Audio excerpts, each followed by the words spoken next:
This week, Kari Bovee, author of Grace in the Wings, discusses how she develops a plot. I research and I plot along the way. I like to say that I'm a puzzler. I'm putting together this puzzle. And sometimes, which this is the coolest thing, a character will take on a life of its own and do and say things that I never would have thought. Welcome to Writers' Voices with Monica and Caroline. I'm your host, Monica Hadley, and with me is my mother and co-host, Caroline Kilborn. And hello, everyone. I hope it's as nice where you are as it is where we are.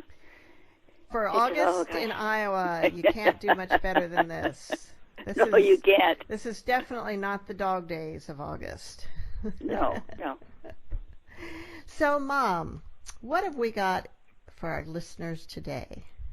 Well, we have another one of those page turners, and I can guarantee it. And it is it's a new mystery from Kari Bovee, and it shines the spotlight on the dangerous golden haze of Broadway in the 1920s, the Ziegfeld follies, and the people that were involved with that.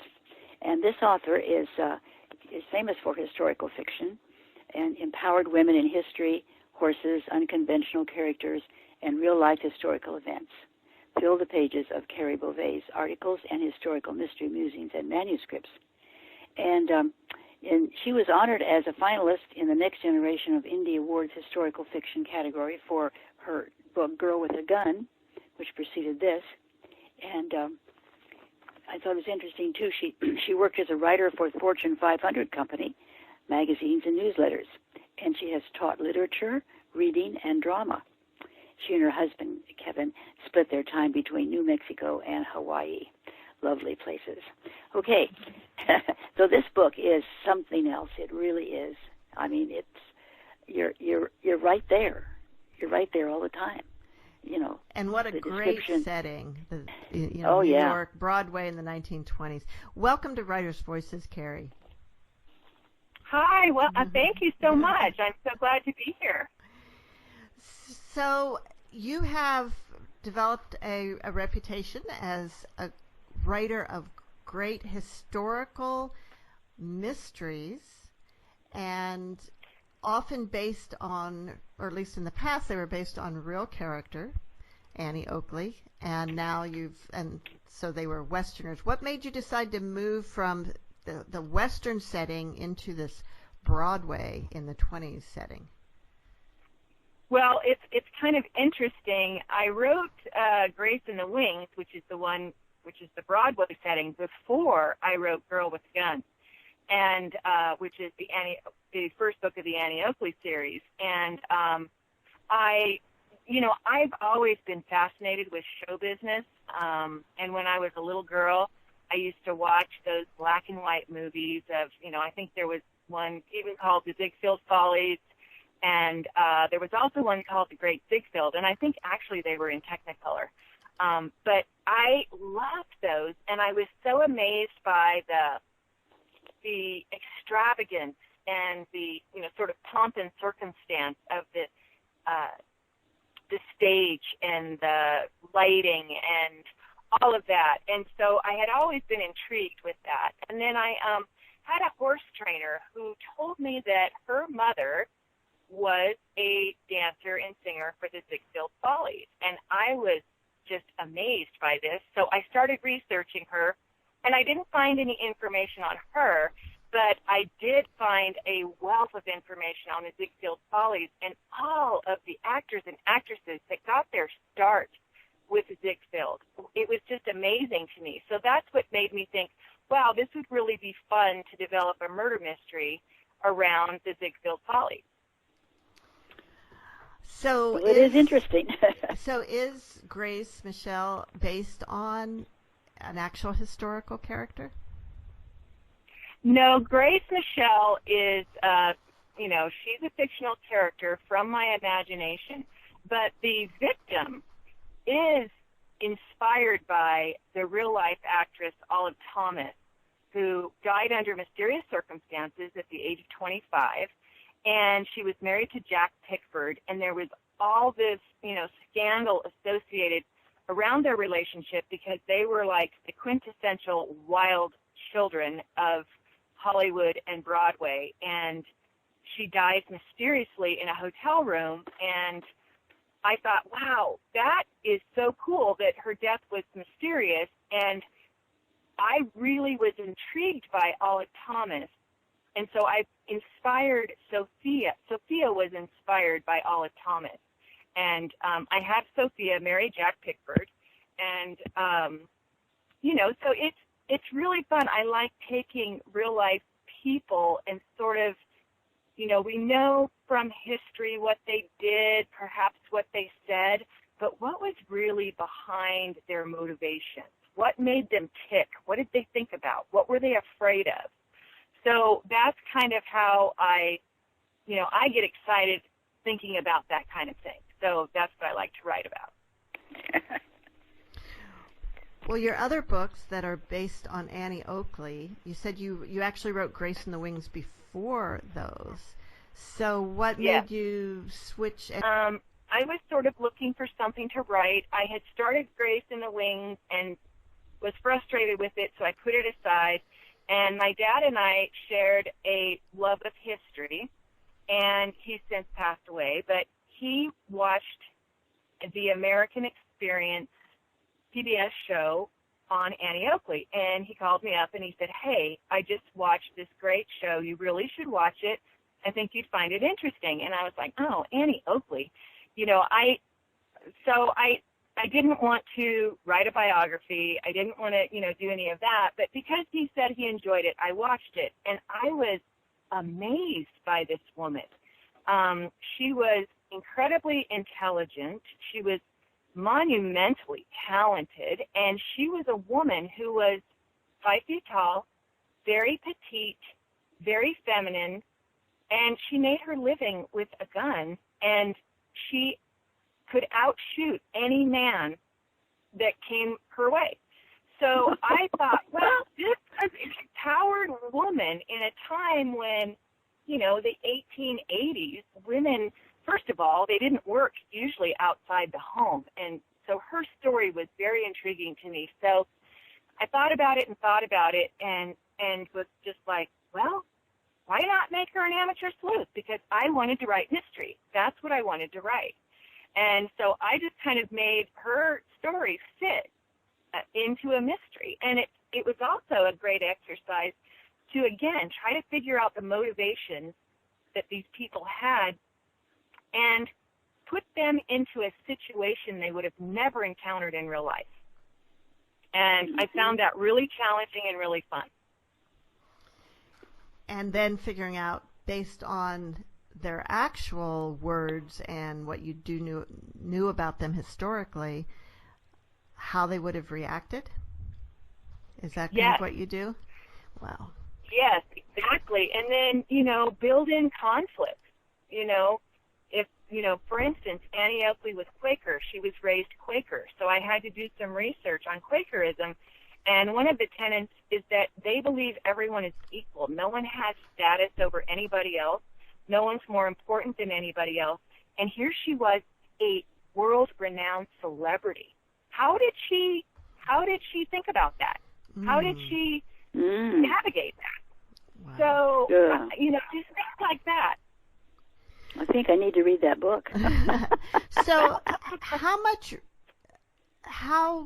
much research, like how true to actual historical events and people do you try to be when you're creating these situations, and the sort of the events of the novel aren't historically accurate, but do you try and make everything surrounding that to be things that really happened? I do. I try to make it believable. In the Annie Oakley series, I messed with the timeline a little bit. She met Frank Butler at age 15. She did marry him at age 15, but they didn't join the Wild West show until Annie was 26 or so, and they joined together, he as her manager. But for the sake of the story, I shortened that timeline and had Frank Butler already in the Wild West show as a sharpshooter. and Annie comes along and sort of, I wanted to create the tension in the relationship because, perfect relationships, number one, don't exist, and number two, they're just kind of boring. So, so I wanted to, kind of develop Annie Oakley as a character based upon things I knew about her and her life. And, sometimes I get a little heat for that because people who are historians are very wedded to the historical facts. But I am writing fiction. I'm not claiming to be a historian. I am messing with timelines. I'm changing things a little bit for the sake of the story. And really, fiction writers are storytellers, and that's the most important thing. Well, I will say that the characters certainly, the relationships in this book are certainly not boring. Oh, good. I mean, it's you just never know what's going to happen next on the next page. I mean, it is, and the thing is, you're, like I said before, you're right there because you describe what they're wearing and you describe what they're smelling and what they're hearing, and you're there. And it's just like a video, but you're reading it, which is, I think, is amazing. I really do. Well, when I write, I see it as a movie. I think I write very visually, and that's sort of just how my imagination works. Yeah, well, it comes across. Yeah. Yeah, thank you very much. You're listening to Writers' Voices with Monica and Caroline, and our guest today is Kari Bovee, author of Grace in the Wings, a Grace Michelle mystery. Now, I know that some of the things that kind of the side characters in the book are real people. Fanny Bryce was a real historical, person, and yeah. And in the book, her husband had gotten into some trouble and was in jail, and that, I believe, is also historically accurate. Is that true? Yes, it is. Now, what about Ziegfeld? In this book, he ends up getting into a relationship with some mobsters. Is that something you made up, or is that historically accurate? I did make up the mobster part. I don't know. I know that he made a lot of money, and he would at times lose a lot of money. And so I thought it would just, again, be a little bit more interesting if he gets tied up with his mob boss, and which I think is conceivable. It is. And yeah, and so little things like that. I mean, Ziegfeld was an amazing.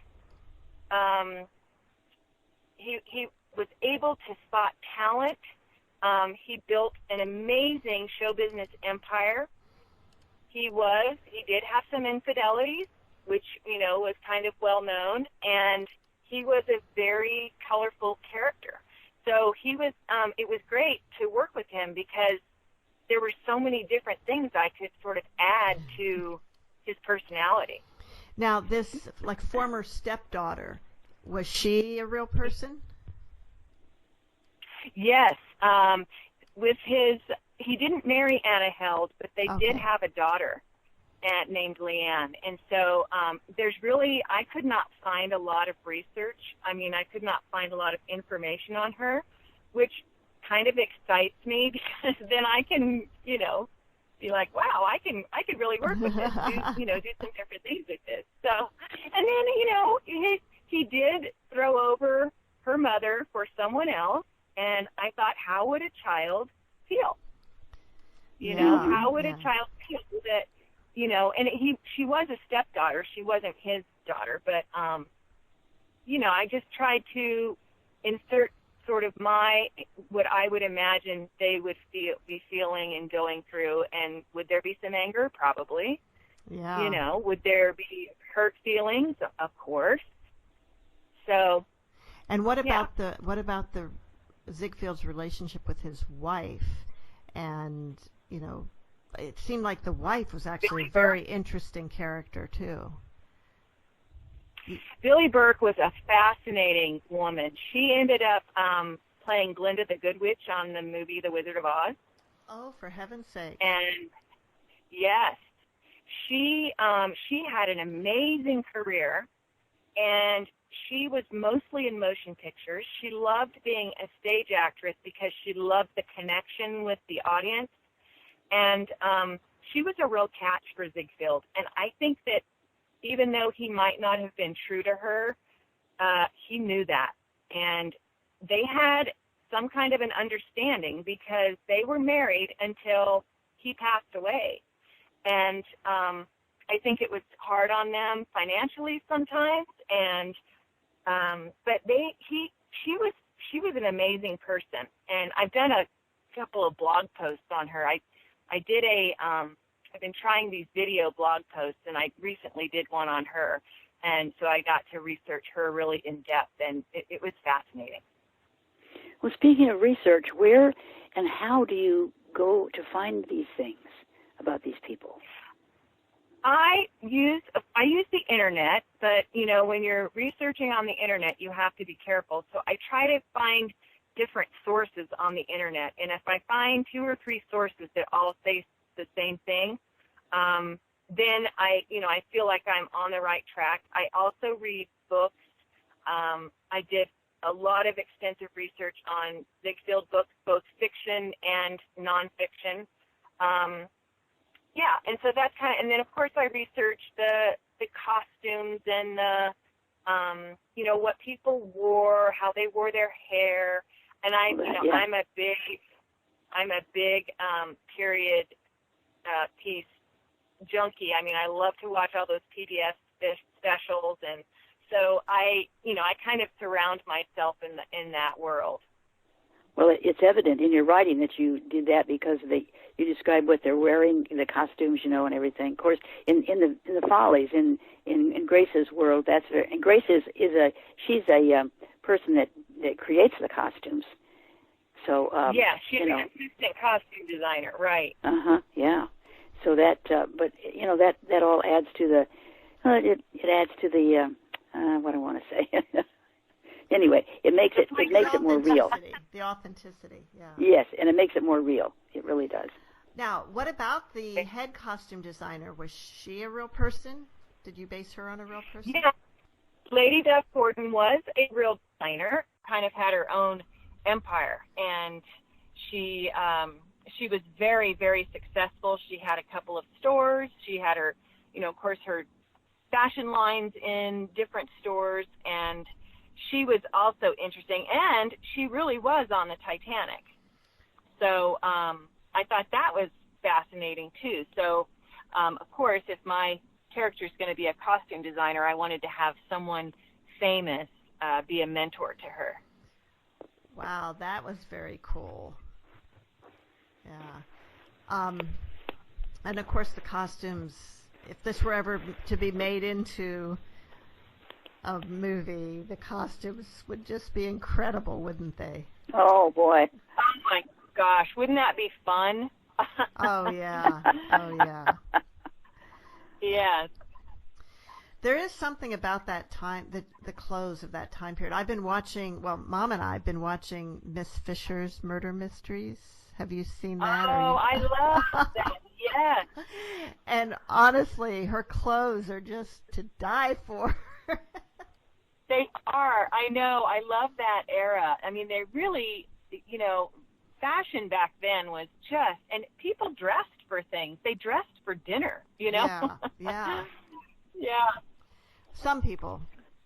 Of course, there were a lot Yeah. of... I also, I just finished completely binge watching all the series, all the seasons of Downton Abbey. I was thinking about that because there's a movie coming out, right? I know, yes. Yeah. And so watching it, the whole thing the second time through, I knew the story, so I could kind of focus on like the sets and the costuming and the hair, and it was really, I so enjoyed it. Well, they must have spent hours a day just getting dressed and getting Yeah, groomed. absolutely. Yeah. Which they had those maids to help them. Right. You know. They had the maids to help them. Right. But just sitting there, and I just can't imagine that. Can you imagine sitting around having somebody dress you? No, I would not have the can't. patience for it. Wow. Now, Kari, I know that, and you've mentioned this before, that you're really drawn to empowered women in history. What do you think sparked that interest for you? Well, it was, when I started researching some of these women for my novels, I decided to start a blog, and I wanted to highlight women in history. And then I had this whole idea of, what about these, so many of these women in history were sort of mavericks of their time. They did what they wanted regardless of what society told them they should do. They had drive, they had passion, and a lot of them are either forgotten or we just haven't heard about them. And so I started my blog highlighting, trying to find women in history that fascinated me and sharing them with, the rest of the world. And it's just, right now with the whole Me Too movement and everything, I think it's just very timely. I started doing this, of course, before the Me Too movement started, but I just think we can learn so much from women in our past who really had a lot of obstacles to overcome to be themselves, and not what society told them they should be or told them who they should marry or, told them that they shouldn't work or couldn't work. And, that just was really an interesting concept to me. And I think you're right. There's a lot more of them than we know about. There's a lot of just ordinary women who did extraordinary things. Mm-hmm. Exactly. Yeah. There was one, I'm trying to remember what it was. There was a woman that I learned something about briefly years ago, and I thought, wow, she would make a great subject for historical fiction. And I can't remember her name. I can't remember what she did exactly, except I know she went to Europe at one point, and when she came back, her ship sank right outside the harbor in New York. And do you know who I'm talking about? Oh, I wish I could remember. Anyway, I'll have to look that up and send you her name because she was a fascinating person. But on a closer to home, my grandmother had a cousin Lucille, who, because of circumstances with her marriage and so forth, always had to support herself and her husband and eventually her son, and became the county auditor or assessor, the county assessor, in in a county here in Iowa. Probably started back in the when would she have started? Because it would have been before her son was born. And is he your age? Anyway. Yeah, 30s or 40s. And when her son was born, which was pretty late in her life, I remember her telling me the story about how everyone just assumed she would then stay home and not work anymore because this son was very much a surprise, late life surprise, and even her doctor thought she wouldn't be going back to work, and she just said,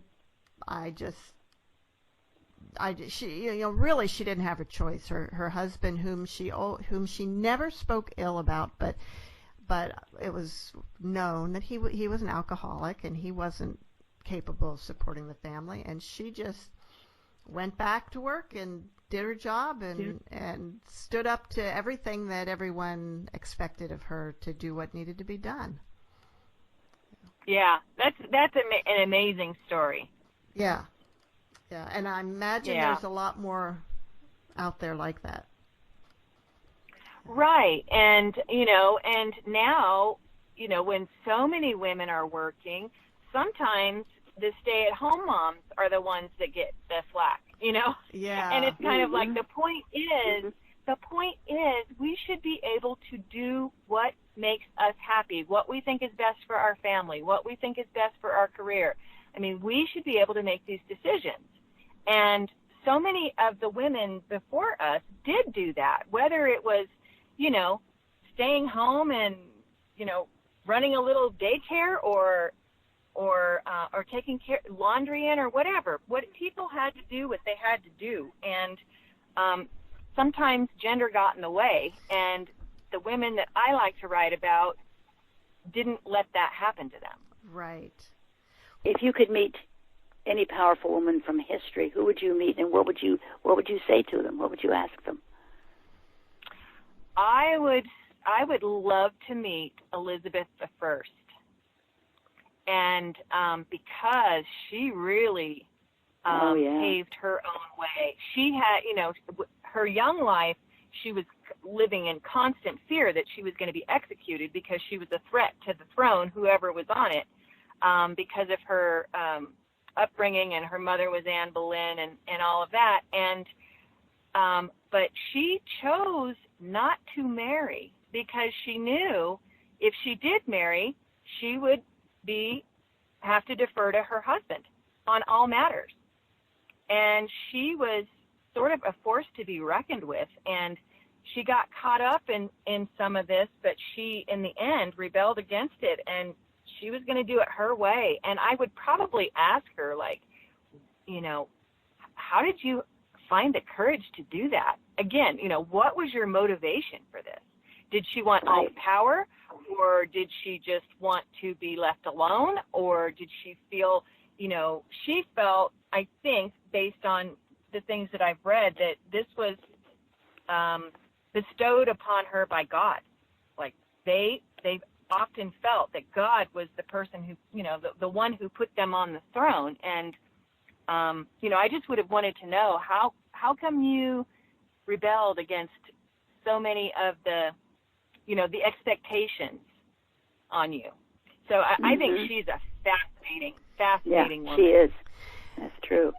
Now, did you see the movie last year, Mary, Queen of Scots? I haven't seen that one yet. Oh, well, you know, Elizabeth, of course, the movie is really, in some sense, about the relationship between Mary and Elizabeth. And right, which was very complicated. Yeah. And it was, and again, you know, Elizabeth, they show both Mary and Elizabeth where their advisors are trying to marry them, get them to marry. And right. They both, you know, would prefer not to. But yeah. What other times in history would you like to write about? Well, actually, you know, speaking of the Tudor period, I really am very intrigued by the Tudor period. I've done a lot of research in that era. I'd say maybe 1550 to maybe 1600, and really am fascinated by them, but so is the rest of the world. Yeah. You know, how many movies and books and plays and everything have there been on them? And I do have a book that I've started. It's, you know, sitting in a drawer right now on Lady Jane Grey, who was a queen for 9 days. Yeah. She was a granddaughter of, I think it was Henry's sister, and she was in line for the throne, and of course came into power and then was executed. And she was highly intelligent, and, you know, could speak and write Greek, you know, at a young age, and Latin, and she corresponded with all these different scholars. And I tell the story from the point of view of her sister, who, because of, you know, the political upheaval that surrounded Jane, her sister ended up having a very sort of unhappy life, which was very much dictated by Queen Elizabeth. So I thought, wow, to tell the story from her point of view would be really interesting. So I'll resurrect that one of these days. Oh, yes. Oh, that would be great. That'd be great. Yeah. I also like, the late 1800s into the turn of the century, because a lot was happening in the world. The world was changing, and the role of women was changing. And then we get into the 1920s where, the role of women was really changing, and after the war. And so sort of those time periods are what I really like. You're listening to Writers' Voices with Monica and Caroline, and our guest today is Kari Bovee, author of Grace in the Wings. Kari, why don't you read us a little bit from the book? Okay. I will, I'll start at chapter 1. Perfect. All right. April 17th, 1920, New York Harbor, New York. Grace Michelle braced herself for a possible spectacle as she threaded her way through the shimmering swarm of the wealthiest and most famous people of New York City. A wedding reception on a yacht would make anyone giddy, but Grace couldn't really appreciate the extravagance. Her sister Sophia's marriage to Jack Pickford promised nothing short of a disaster. Grace drew in a sharp breath as she entered the glittering grand ballroom of the yacht Jack's sister, actress Mary Pickford, had let them use for the occasion. High-ceilinged and skirted with rows of windows on each side, the extravaganza's ballroom showcased a sparkling nighttime view of the skyline. Gas lamps from the city burned in the distance, their radiance reflecting on the rippling water of the bay. Candle chandeliers lit the parquet dance floor, making everything glow. Champagne, a tuxedoed waiter approached her with a tray bearing crystal flutes filled with pink bubbly stuff. She raised her hand, declining the offer. Grace sought a familiar face in the throng of elegant women, all wearing chiffon and satin gowns, accessorized with diamonds, pearls, and luxurious furs. She looked at the men wearing custom-made long-tailed tuxedos, but saw no one she knew. Knitted together in groups, the guests sipped champagne or danced the shimmy and the Charleston, laughing with abandon. When the music paused between songs, the white-tied tuxedoed master of ceremonies, the actor Eddie Cantor, tapped a table knife against his champagne glass, introducing the guests as they entered the room. His eyes shifted to Grace. "I'd like to present the sister of the bride, Grace Michelle." 100 heads turned to look at her, sending a rush of heat to her cheeks. Grace nodded to people as she passed by, her heart in her throat. Her sister was the famous Ziegfeld star, not her. Grace preferred to stay in the background, assisting in the creation of the elaborate costumes for the follies. She pulled at the waist of her beaded organza dress in an attempt to win a momentary reprieve from her tight corset. On any other occasion, Grace would have been honored to wear the garment designed and crafted by her idol and mentor, Lucille Lady Duff Gordon, but tonight, wearing a gown made by the designer of the decade seemed to sanction, even glorify, the farce that was her sister's marriage. Grace felt little reason to celebrate. Like her new brother-in-law walked in the shadow of his famous sister, who was very much in the spotlight. His union with Sophia seemed to be a desperate grasp at the limelight, and ever since they'd begun courting, Sophia had been increasingly lured into his dark web of alcohol, drugs, and gambling. When Grace's eyes landed on her sister, she cringed to find Sophia dressed in a purple satin gown, her lips painted a garish shade of red that clashed with her auburn hair. She should have stayed in her wedding white. It enhanced her elfin beauty. She had once been voluptuous and striking, with a voice that rivaled the angels, but now Sophia's lithe, 21-year-old body and usual liveliness appeared dimmed from too much alcohol. Where she'd once been Grace's strong, determined older sister, if only by a year, Sophia now seemed a ghost of her former self. Jack, Sophia's lanky, too-tanned groom, stood with her near the bar, both of them likely readying themselves to give what Grace feared would be a theatrical, overly dramatic speeches. Grace scanned the room, searching for colleagues and friends, until finally her gaze settled on Florence Ziegfeld Jr., the famous Broadway producer, and her savior. Flo had rescued Grace, aged 12 at the time, and Sophia, aged 13, when he'd found them homeless and huddled on the sidewalk near the theater. Captivated by Sophia's beauty, he wanted to make her a star. He took them in and gave them jobs. Now dressed in a dark tailcoat and trousers with a red waistcoat, stiff winged collar shirt, and white bow tie, he looked like a lion lording over his pride. Flo's face glimmered with amusement as he swirled a glass of brandy in one hand and lifted a fat cigar to his lips with the other.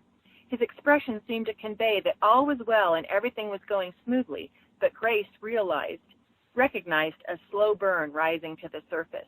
He strongly objected to Sophia's marriage to Jack, but Grace surmised he couldn't resist attending the event. All his stars, past, present, and future, were there. With the magnetic showman in the room, no one would ever suspect that the bridegroom's famous movie star sister had paid for everything. Grace knew that Flo could, and would, take credit for the social event of the year. Grace cautiously approached him. "Darling," Flo's eyes danced when he saw her. "You look divine." "Thank you, Flo. I'm glad you're here." Well, much to my disappointment, I couldn't change Sophia's mind. He took a drag from his cigar and let the smoke linger in his mouth before releasing it. She was set on marrying the scoundrel. He's filled her mind with false promises of a film career, you know, and taking her off to California. Grace and Sophia had not spoken much in the last few weeks. Like Flo, Grace found it hard to understand why Sophia would surrender her position as star of the Ziegfeld Follies and follow Jack clear across the country to an uncertain future. "Might as well part on good terms then, right?" Flo added. Grace stood on her tiptoes and delicately kissed his cheek. A tinkling sound filled the room, and all eyes turned to Sophia, who stood tapping a thin metal swizzle stick against her champagne glass. "Attention, everyone," she said, standing beside the bar. Her tiny frame swayed against her groom. "I'd like to make an announcement, please." The voices in the room quieted, all but the background noise of the wait staff busying themselves with their duties. "I would like to say a few things." Sophia patted at the damp curls on her forehead. A sheen of perspiration glowed on her skin, and traces of lipstick smeared her mouth. She looked pale, gaunt, not the picture of a blushing bride. "First, I'd like to propose a toast to my wonderful husband." She raised her champagne flute and pressed it against Jack's face. He pushed the glass down a notch and planted a sloppy kiss on her cheek. An approving murmur rippled through the crowd. "Thank you for marrying me," she said, raising her glass again. "Thank you for saving me." Grace drew in a deep breath, hoping Sophia's speech wouldn't last long. She didn't like the sallowness of Sophia's skin or the way she teetered unsteadily between Jack and the bar. "And secondly, I would like to propose a toast to my beautiful sister." All eyes turned to Grace again. Fire crawled up her neck, but she held her head high, determined to conquer the anxiety welling in her chest. "As some of you know, Grace and I were orphaned at a young age." Grace trained her eyes to the floor and tried to swallow the lump rising in her throat. "Losing our parents in a train crash was horrible, of course, but Grace and I have always been there for one another. For a while, we lived in the streets, had nothing, and sometimes went hungry for days. Then Flo, the wonderful, magnetic, generous Flo Ziegfeld Jr., found Gracie and me." Sophia lifted the champagne glass again, and this time it slipped from her fingers and shattered against the floor. A waiter swooped over, gathered the glass shards in his gloved hands, and hurriedly disappeared. Sophia reached for another full glass from the bar and gulped some down without missing a beat. "As I was saying, Flo, the great Ziegfeld, the most famous showman on earth, discovered my sister and me on the streets and took us in by promising many things. I'd become his newest sensation, become his star." Sophia held her arms aloft. "I would be adored," he said, "provided for. My baby sister would be cared for." She glowered at Flo. "And we were. But all that generosity came at a price." Grace's mouth felt suddenly dry. "Sophia, please, please, please don't insult Flo," she thought. "Not here, not now." I adored him. I loved him. I worshipped him." Sophia's voice faltered, and Jack pulled his bride closer and whispered something in her ear.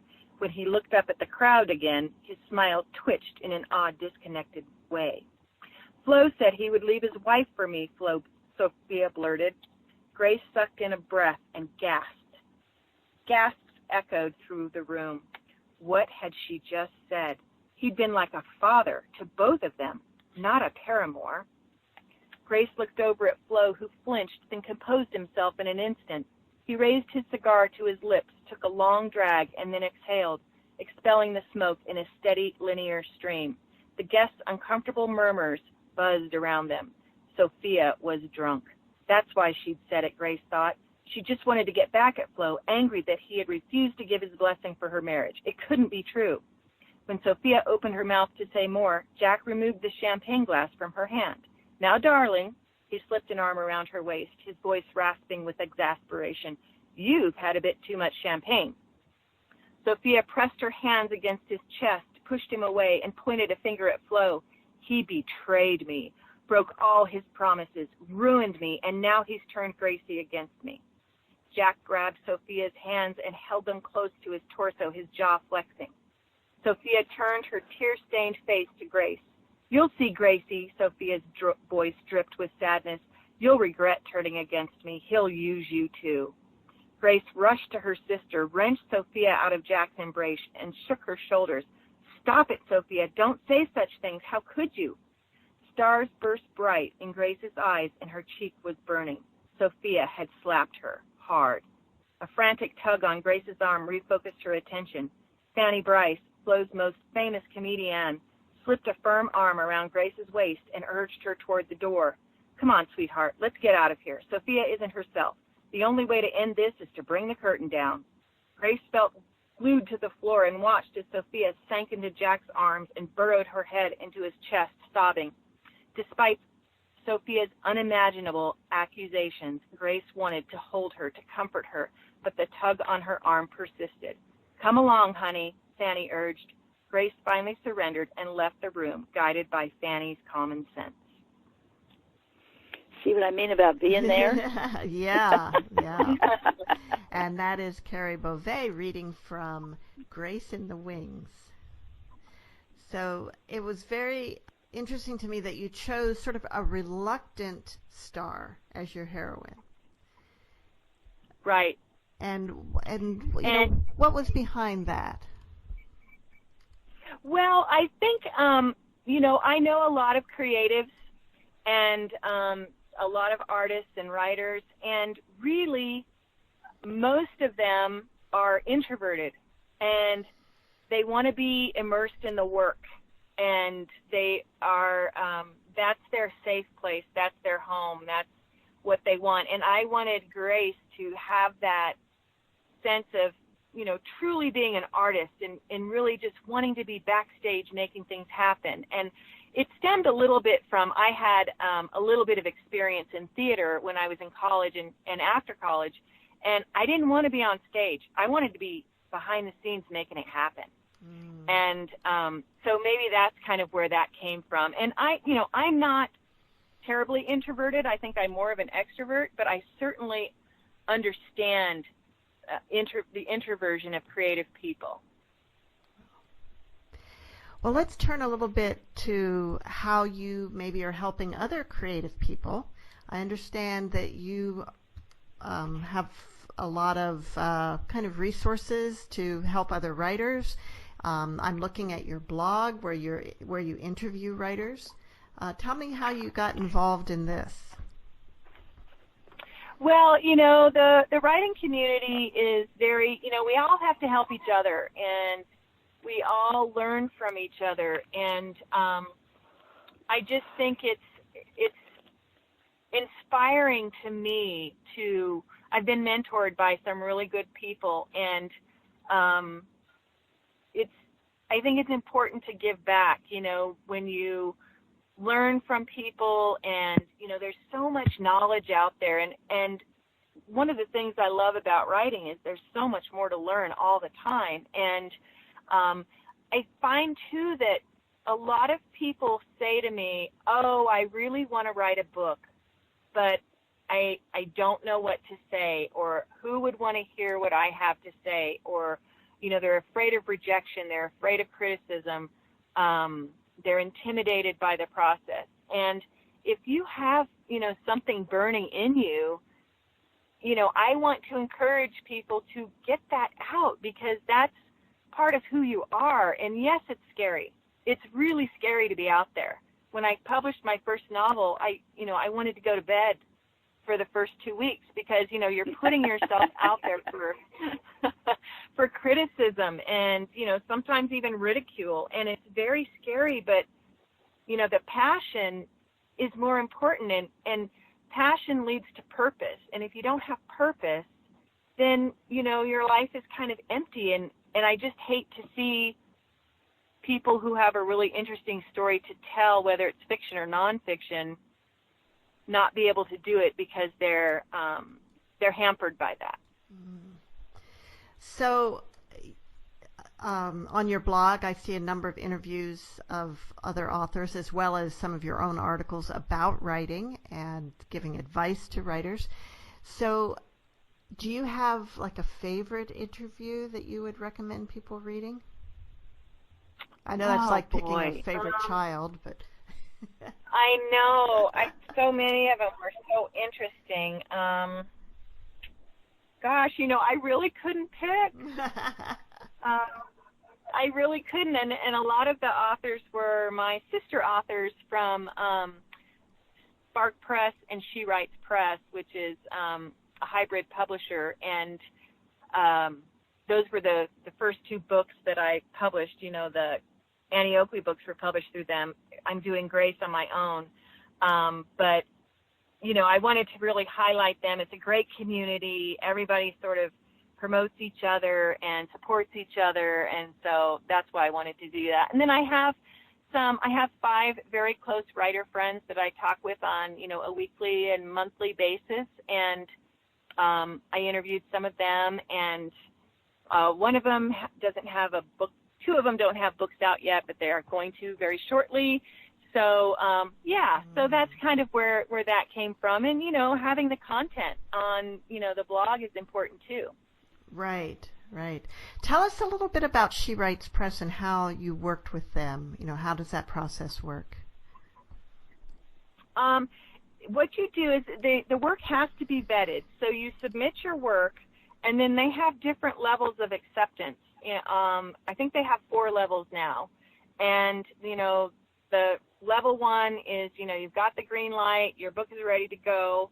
And then the levels on down, they ask you and then provide you with resources to maybe edit, do either developmental edit, copy edit, or whatever. And for Girl with a Gun, I got the green light, so I was very pleased with that. And you do pay for their services, but they handle the cover for you, the formatting. They get your books in bookstores. You know, it's a really great platform for beginning authors, you know, and for, you know, they have a lot of memoirists, and they do have some nonfiction. They have quite a bit of fiction, not a ton of series, but there are a couple of authors who do have series. And so I felt, you know, that I wasn't quite ready to take the leap into independent publishing yet, and I wanted to have a team supporting me and helping me while I learned, and it was a fantastic experience. It really was. Yeah. Wow. And then you said, is it just this most recent book that you're doing independently, or have you done one before independently? No, this is the first. Well, I did one years and years and years ago, and it was just, I basically sold it to friends and family. And but Grace in the Wings was really my first foray into completely publishing independently, and it's been a good experience. I have a lot of, you know, I have some friends that have been right there with me, helping me. I call one of my friends, another great author, Dana Killian, probably every 2 weeks saying, hey, can you help me with this? Or, hey, how do I do that? And so it's been, you know, it's been a good experience. And I enjoyed my experience with Spark Press and She Writes, but I want to get to know every facet of this publishing industry, because it's so different now than it was 5 years ago, than it was 15 years ago. And I think knowledge is power, and that's why I wanted to do it, was because I really wanted to understand what this industry was all about. Now you have another Annie Oakley mystery coming out next year. Is that correct? Yeah. Yes, I do. And it's called Follies at the Fair. And how will you publish that one? I'm going to publish that one on my own as well. Okay. Cool. So, yeah. Now, what about traditional publishing? Have you ever thought about going that route? I have, and for years, I've had a couple of agents throughout the years, and I think it's harder and harder to become traditionally published, and I think there are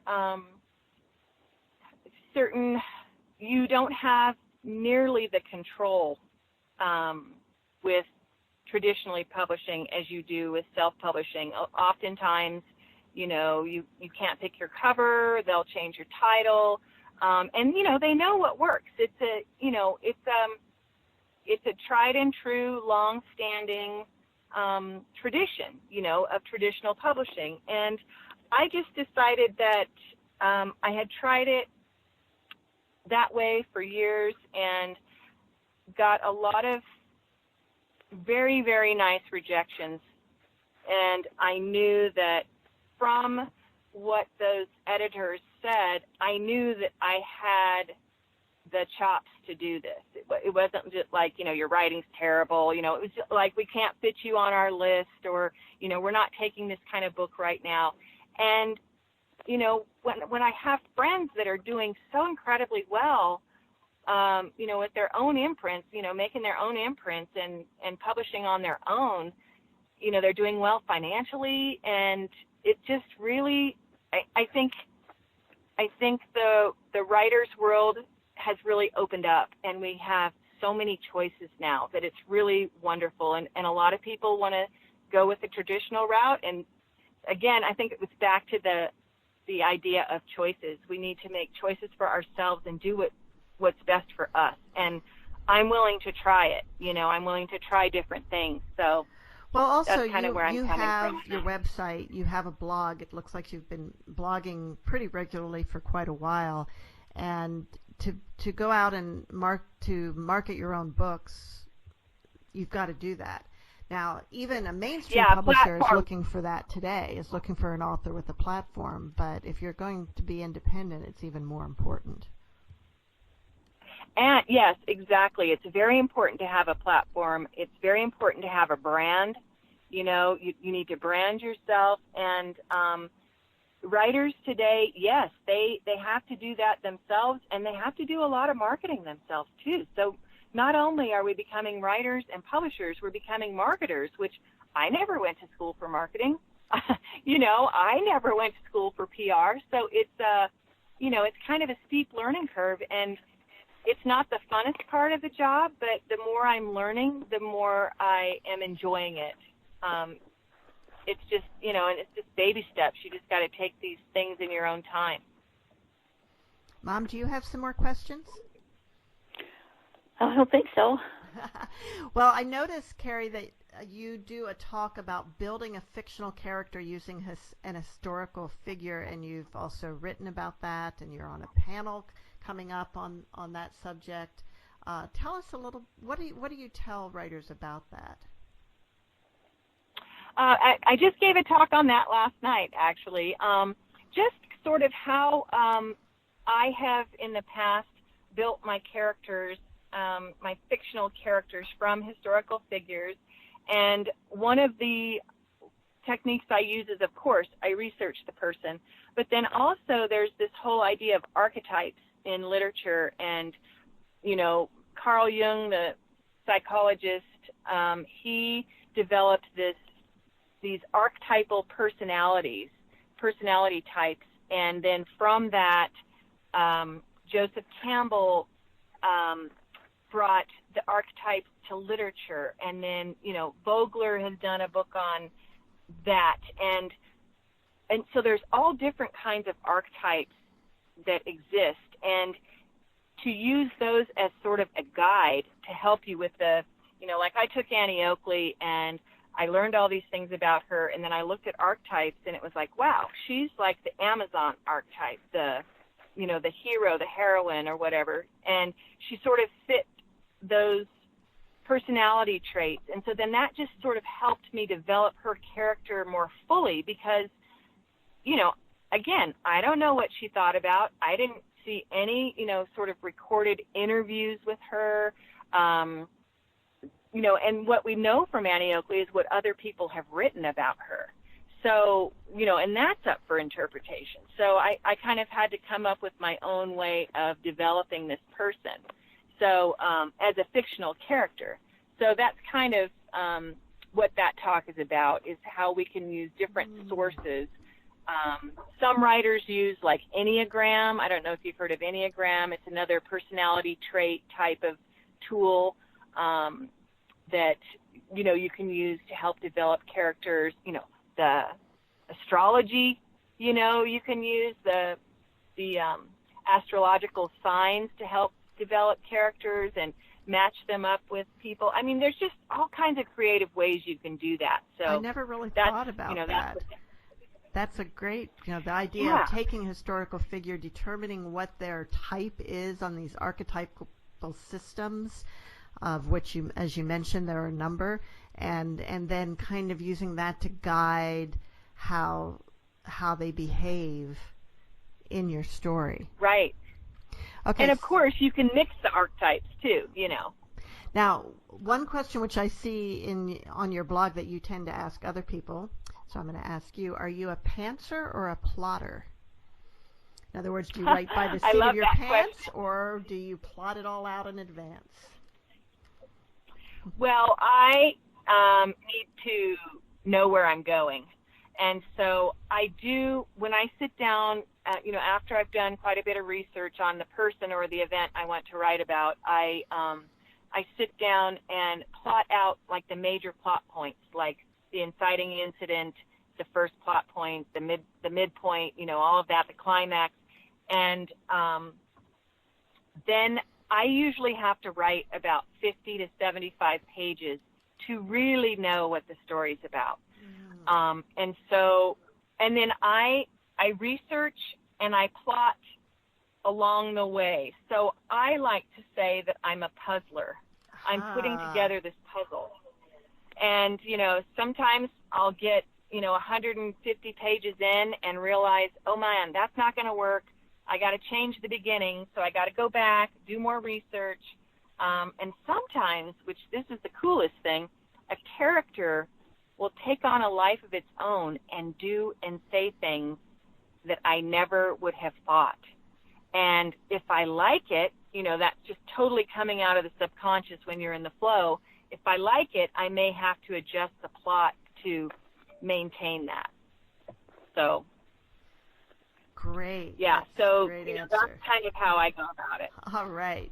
And I see that you are, talking about marketing your own work and building your platform. You're doing a book reading and signing at Book People in Austin.